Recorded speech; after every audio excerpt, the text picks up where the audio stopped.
tumsuudhaaf kaanedha.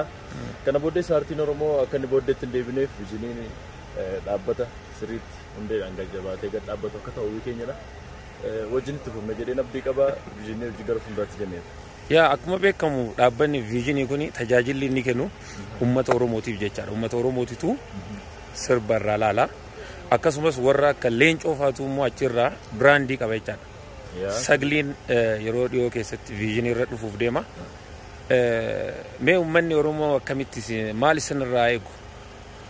Sagliin yeroo dhiyoo keessatti bashannanaafis aadaafis akkasumas ergaa yookaan waan sabni keenya barbaadu guddina aartii keenya keessatti amma xiqqoo illee taatu waan xiqqoo ishee tokko dabala jennee abdii qabna. Wantumsinee namoota danuu wajjin waan baay'ee hojjennee irraa itti dadhabnee yeroo waggaa tokko wal hojjennee irraa ta'us dhumarratti waan bareedaa akka ta'u abdii qabna.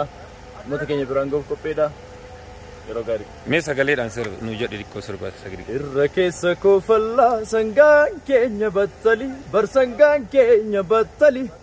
Irra keessa koofallaa garaan keenya gargari garaa dhiiraan beekani.